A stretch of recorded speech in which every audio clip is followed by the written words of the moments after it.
Well, good morning to you. My name is David Pfeiffer. I'm a minister at Whaddon Road Evangelical Presbyterian Church, along with the Reverend Larry Wilkes. I'm here to give an exposition of Romans 1, verses 24 to 32. If you've clicked a button hoping to see a recording of yesterday's service, I'm afraid we failed to save it. So I'm going to give an exposition of the passage we looked at yesterday. We were able to welcome Anne Maxwell into membership yesterday. It was a joyous occasion. I read from Genesis chapter 1, verse 26 through to chapter 2, verse 3, as giving something of a background to this passage. But we're now I'm going to read from Romans 1, verse 18 to 32. And if you've got a Bible, I encourage you to turn there. Romans chapter 1, verses 18 to 32. For the wrath of God is revealed from heaven against all ungodliness and unrighteousness of men, who by their unrighteousness suppress the truth. For what can be known about God is plain to them, because God has shown it to them. For his invisible attributes, namely his eternal power and divine nature, have been clearly perceived ever since the creation of the world in the things that have been made. So they are without excuse. For although they knew God, they did not honor him as God or give thanks to him, but they became futile in their thinking, and their foolish hearts were darkened. Claiming to be wise, they became fools, and exchanged the glory of the immortal God for images resembling mortal man and birds and animals and reptiles. Therefore, God gave them up in the lusts of their hearts to impurity, to dishonoring of their bodies among themselves, because they exchanged the truth about God for a lie, and worshipped and served the creature rather than the Creator, who is blessed forever. Amen. For this reason, God gave them up to dishonorable passions. For their women exchanged natural relations for those that are contrary to nature. And the men likewise gave up natural relations with women, and were consumed with passion for one another, men committing shameless acts with men, and receiving in themselves the due penalty for their error. And since they did not see fit to acknowledge God, God gave them up to a debased mind, to do what ought not to be done. They were filled with all manner of unrighteousness, evil, covetousness, malice.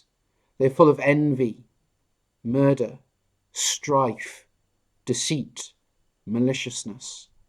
They are gossips, slanderers, haters of God, insolent, haughty, boastful, inventors of evil, disobedient to parents, foolish, faithless, heartless, ruthless.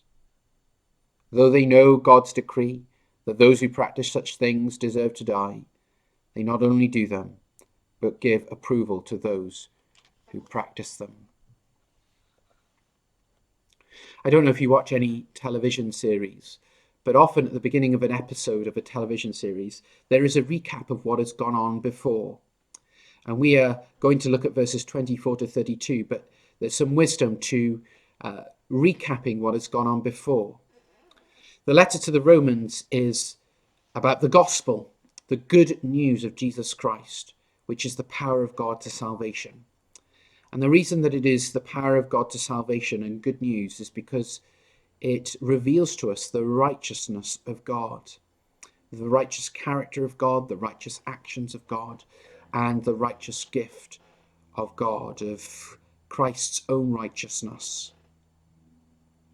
And the reason that we need this righteousness of God is because of our unrighteousness. And what we saw last time is that that unrighteousness consists in part in suppressing the truth, in holding down the truth. Creation shouts to us that there is a God who made us. We look at the beauty around us. We look at the crashing waves of the sea, the beauty of a sunset on the horizon, the glory of the mountains, the splendor of the twinkling stars. And it's shouting out to us that there is a God. And it's not just that it's shouting out to us that there is a God. We perceive that. These things are understood by us, but we hold down that truth. We do not thank God or worship God. We don't acknowledge God. Instead, we worship images of the creation rather than the Creator. And in so doing, we become fools. We become distorted in our thinking, because the very foundation of our thinking, the God who made us, is removed. And it's like we're building this house on a sandy foundation, a foundation which won't hold, and the house will come crumbling down. And we see this language of exchanging the glory of the immortal God for images resembling mortal man in verse 23, picked up twice more in the passage that we're looking at. Look at verse 25. Because they exchanged the truth about God for a lie and worshipped and served the creature rather than the Creator. And then again in verse 26, women exchanged natural relations for those that are contrary to nature. So this language of exchange is something of a refrain throughout this passage. And that refrain is matched by another refrain. It's the refrain of being handed over, being given over. Look at verse 24. Therefore God gave them up in the lusts of their hearts to impurity. He handed them over to the lusts of their hearts. Or verse 26, for this reason God gave them up or handed them over to dishonorable passions. Verse 28, and since they did not see fit to acknowledge God, God gave them up or handed them over to a debased mind. So what we have in this section is that we have this explanation or description of our sin as exchanging one thing for another, exchanging the worship of God for the worship of the creature, exchanging the truth of God for a lie. But then we see the response of God, the judgment of God, the wrath of God described in terms of handing us over to the lusts of our hearts, handing us over to a debased mind, handing us over to the idolatry that we ourselves will for ourselves. So we have our sin and we have God's response. And that's what we're going to look at this morning. But also, wonderfully, we have a hope. We have a hope. And as we look at the rest of the letter to the Romans, in the midst of this grim picture, we have a hope. So I want us to think about our sin, God's wrath, and our hope. First of all, our sin. We exchange the truth of God for a lie. Look at verse 25. Because they exchanged the truth about God for a lie and worshipped and served the creature rather than the Creator, who is blessed forever. Amen. We suppress the truth.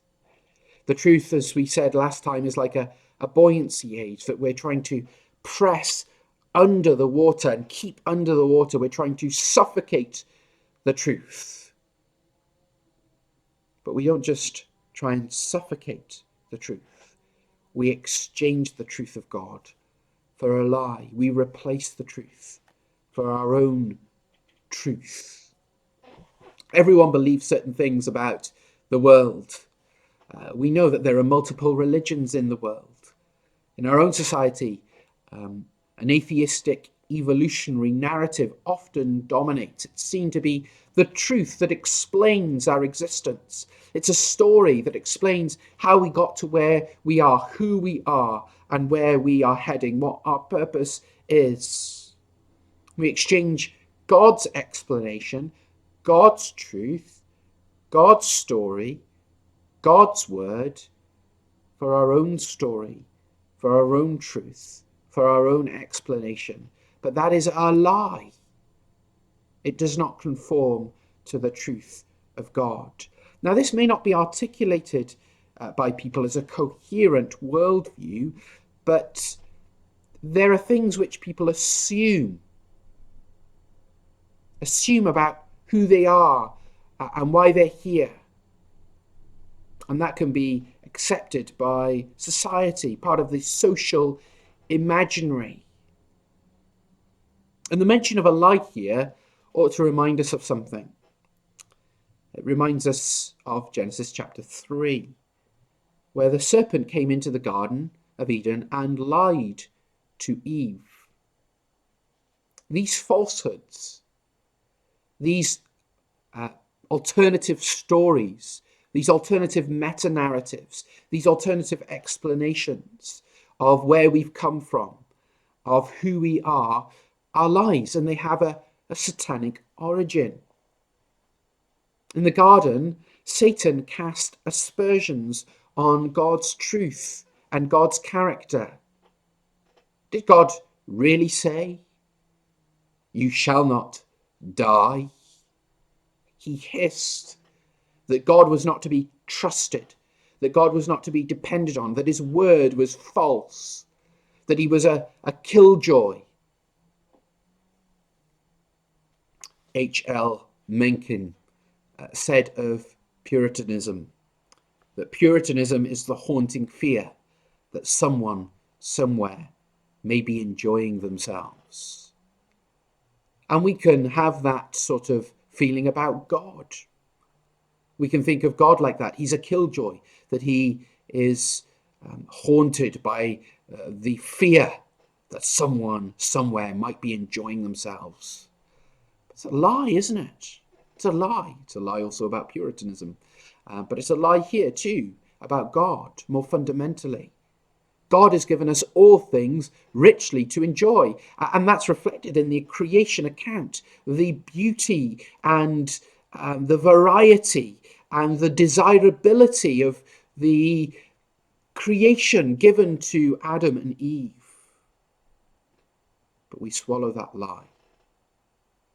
And we think that the alternative is this nice, juicy fruit. But it is a bitter fruit. And there is a hook hidden in it that will catch us. And people around us are swallowing this lie about God.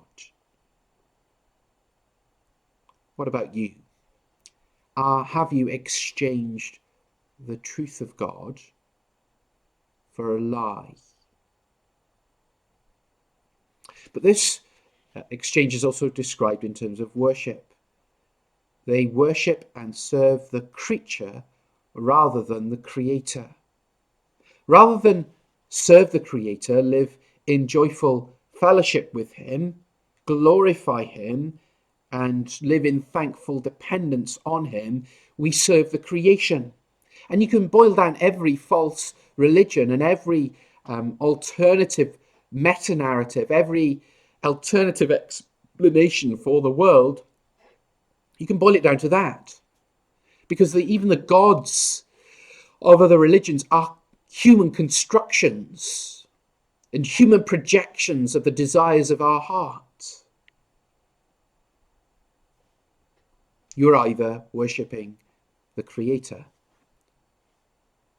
or the creature. Who are you worshipping? Are you worshipping the copies of the glory, which are corruptible and mortal and finite? Or are you worshipping the glorious God who made heaven and earth, the God who is infinitely glorious in his being and in his attributes and in his works and in his words? You can see Paul's doxology here, can't you? The Creator, who is blessed forever. Amen. Paul can't help speaking about worship in the context of idolatry without praising God. He worships the glorious God. When he went to Athens and saw the idols, he was disturbed in his spirit because he has such a love for God. That's what we are by nature. We are those who exchange the truth of God for a lie, who exchange the worship of God for the worship of the creation. And therefore God rightly, in his wrath, responds to us. And that's the second thing. God's wrath. God hands us over to our sinful desires and their consequences. We might think that God would respond with hellfire and brimstone from heaven. Now we know God in history has responded in that way, and he could respond in that way. But God actually responds prior to that in a different way.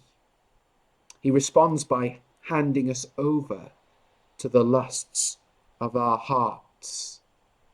Because we have not said to God, "Thy will be done," he says to us, "Thy will be done." He hands us over. Notice how this handing over is described in our passage. In verse 24 and 26, it's described in terms of handing us over to the lusts of our hearts. Verse 26, God gave them up to dishonorable passions. This is the language of idolatry. Covetousness, which is idolatry, we're told in Colossians chapter 3. He gives us over to our inordinate desires. We have pursued with lust after the creation, and so he hands us over to those things. He speaks of the dishonoring of our bodies in verse 24. He speaks of our thinking in verse 28. And since they did not see fit to acknowledge God, God gave them up to a debased mind. He speaks of our actions in verse 28, to do what ought not to be done. In other words, this is a complete handing over of our entire beings to that which is sinful, sinful desires, sinful thinking, sinful actions with our bodies. This is the disintegration of human beings who are made in the image of God. We lack the glory of God. We have abandoned our calling to be image bearers of God, to be creaturely representatives of God, to be reflections of him. And so God gives us over to that brokenness, that distortion. And we see that, don't we, as Paul speaks about homosexuality. The language he uses here echoes the creation account of Genesis 1. The words he uses here, that we translate women, is actually the word that we use in Genesis 1 for female. And the word for men is male. And of course, God created man in his own image. Male and female, he created them. And what he's saying here is that we who are created in God's image, we distort that image. We are a marred, broken image. And this handing over is a just sentence. There is a correspondence between our sin and God's response. We reject our calling to be image bearers, and so God distorts that image in us and hands us over to that broken image. We exchange the truth of God for a lie, which leads to the exchanging of our natural relations for unnatural relations. I think this is speaking about the consequence of our sin, not just the sin itself of exchanging natural relations for unnatural relations. It is sin, but it's also the handing over that God does. It's judgment from God. But there's something deeper here. As mentioned earlier, the issue is one of idolatry. We stop worshipping God and start worshipping the creation. And what happens is that the creation begins to turn in on itself rather than look outward to God, to lift our faces to God and have that glory reflected in our lives. We turn in on ourselves. And homosexuality is an expression of that turning in upon ourselves. In in the most intimate sense, we were made to love the other. We are made to complement one another. Think of two pieces of a jigsaw perfectly fitting together. That's how we are made. That's how we're made physically. That's how we're made emotionally and mentally. We were made to balance each other and complement one another.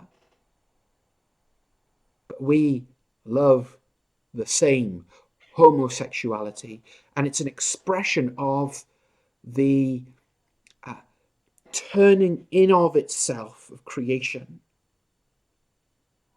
Of course, marriage pictures our relationship to God. We were made for another, but creation turns on itself. And this justice of God in handing us over to these things is seen also in verse 28. And since they did not see fit to acknowledge God, God gave them up to a debased mind. And the language here could be translated as following. And since they did not see fit to acknowledge God, God gave them up to an unfitting mind. There is a correspondence to our refusing right knowledge and God handing us over to a wrong mind, to a mind which is not right. We are not in our right minds.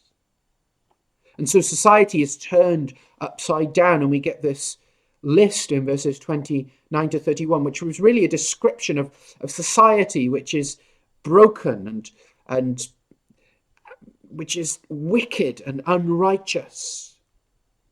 Envy and its consequences, slander, arrogance, rebellion against parents. And the list is not so much a logical list, but is put together in a rhetorical fashion to communicate its horror. It is a taste of hell on earth. And not only that, but we suppress our consciences and we approve others who practice such things. Look at verse 32. Though they know God's decree that those who practice such things deserve to die, they not only do them, but give approval to those who practice them. They suppress the decree of God which speaks to them in their consciences. We know this is wrong, and they suppress it and they harden themselves, and they then approve others who do the same things. And so there is this growing society of wickedness.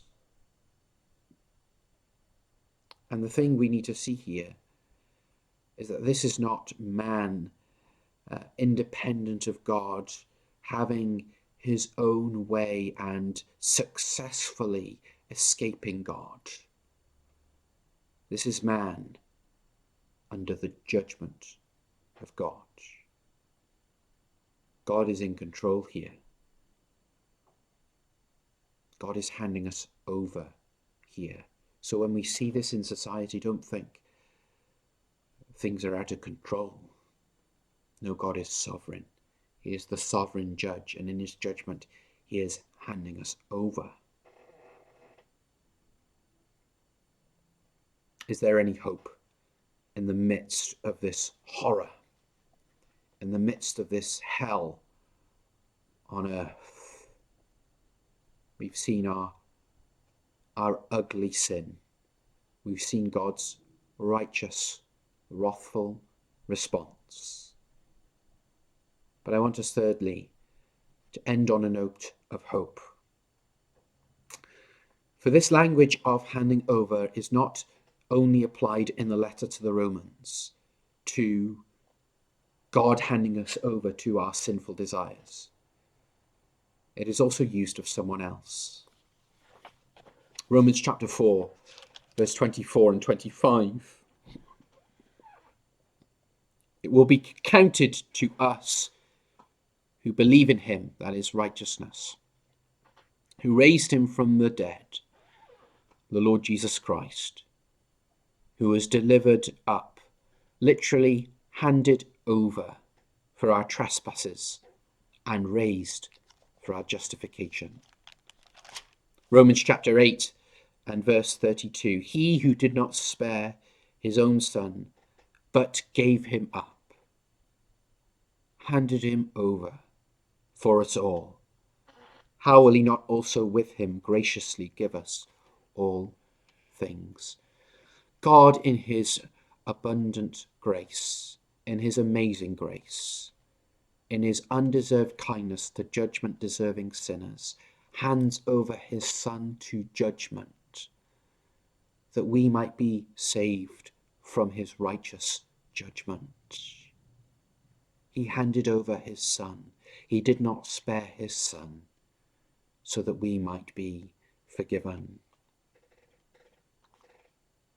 Jesus Christ endured the wrath of God for us on the cross, that we may escape the wrath of God.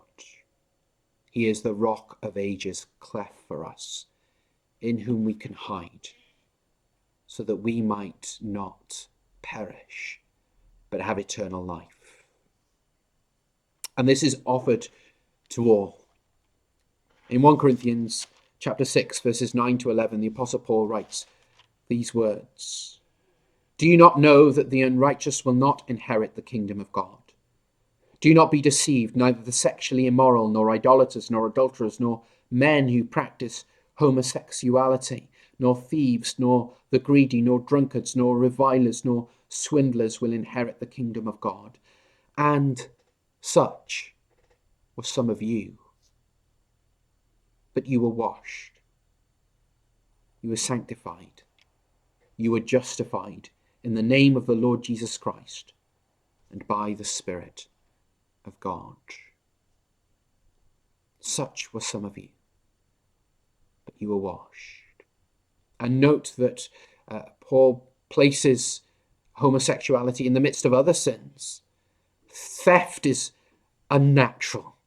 Adultery is unnatural. Drunkenness is unnatural. Swindling is unnatural. Let's not elevate one sin above another. It is all against God.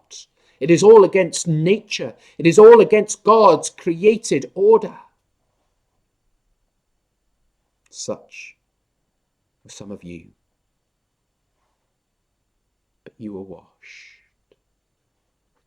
The Lord Jesus opens his arms towards us and says, Come to me, all you who are weary and heavy laden, and I will give you rest. He offers himself to us. He offers himself for us. He came and he died. And he says, Come to me, no matter what you have been, no matter what you are struggling with. Come to me, for I was handed over to death, that you might have life. Amen.